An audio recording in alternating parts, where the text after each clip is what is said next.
మళ్ళీ భవిష్యత్తులో ఎప్పుడన్నా ఏదన్నా సుదూరకాలం కావచ్చు మరొక ముఖ్యమంత్రి ఎవరైనా వచ్చి నేను రాజధాని తీసుకెళ్లి కడపలో పెడతాను శ్రీకాకుళంలో పెడతాను అనకుండా లీగల్గా అమరావతి ఏపీకి రాజధాని అన్నట్టు సిమెంట్ చేయడానికి లీగల్గా ఏదైనా అవకాశం ఉందా?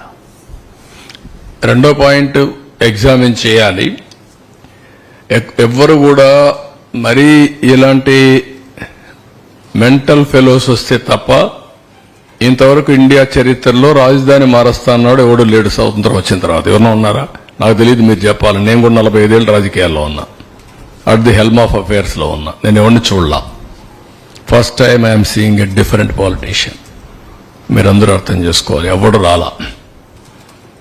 అలాంటి తిక్క వాళ్ళ దగ్గర పిచ్చోళ్ళ దగ్గర కూడా రాష్ట్రాన్ని కాపాడడానికి ఏం చేయాలో ఆలోచించాలి. ఇప్పుడు not only for Andhra Pradesh, it is a case study for the country. దేశానికి కూడా ఒక కేస్ స్టడీ ఇది. ఇప్పుడు రెండోది, ఓసారి బాధేస్తుంది.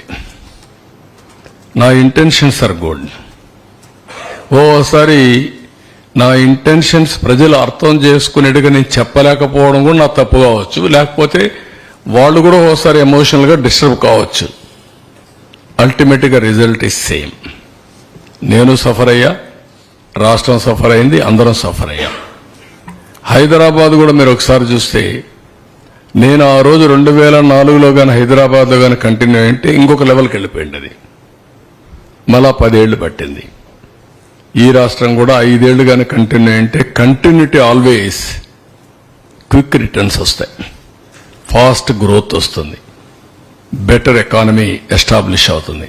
అక్కడ గ్యాప్ అనేది కొంత నష్టం జరిగింది, కానీ నేను రిపెంట్ కావడం లేదు.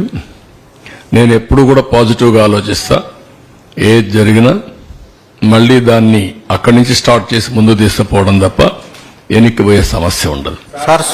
డిటర్మినేషన్ అన్ని కూడా లీగల్ హర్డల్స్ అన్ని తప్పించి పాజిటివ్ గా అమరావతిని నిర్మాణం చేయడానికి ఎలాంటి అవసరాలున్నాయో, ఎలాంటి అవకాశాలను అన్ని ఉపయోగించి మళ్ళా ముందుకెళ్తాం.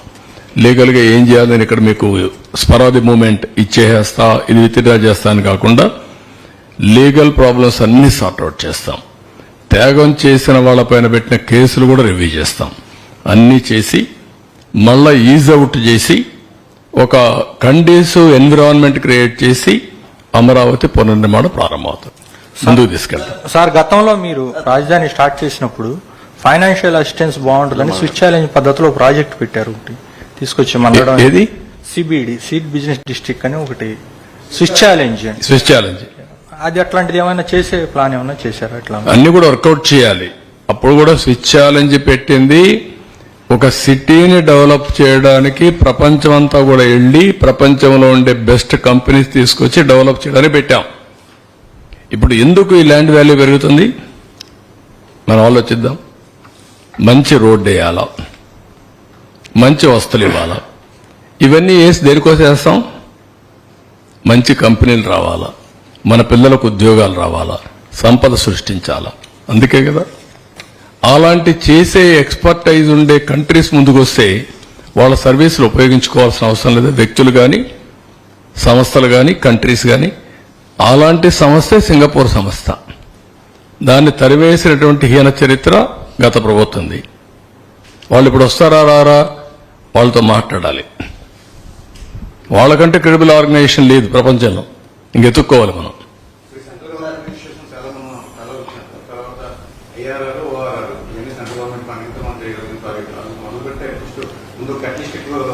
Already started. ఆ అటెంప్ట్ అప్పుడే స్టార్ట్ చేశారు. 132 ఆర్గనైజేషన్లకు గాను 122 మంది రాలేదు. మొన్నే మీరు చూశారు, all India institute of medical science. నేను ల్యాండ్ ఇచ్చాను, అన్ని ఇచ్చాను.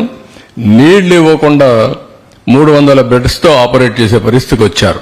950 బెడ్లు ఆపరేట్ చేయాలి అంటే మీరు ఊహిస్తారా దీన్ని? ఓపీ కూడా తగ్గించారు. నీళ్లు లేవు. ఎవ్రీడే 50 ట్యాంకర్లు 60 ట్యాంకర్లు తీసుకురావాలి. మొత్తం హాస్పిటల్లో పేషెంట్ల వెహికల్స్ కాదు, అక్కడ మొత్తం వాటర్ తీసుకొచ్చే ట్యాంకులు ఉన్నాయి. ఆ పరిస్థితికి వచ్చారు. ఆ నీళ్లు కూడా ఎలాంటి నీళ్లు వస్తాయో తెలియదు. సార్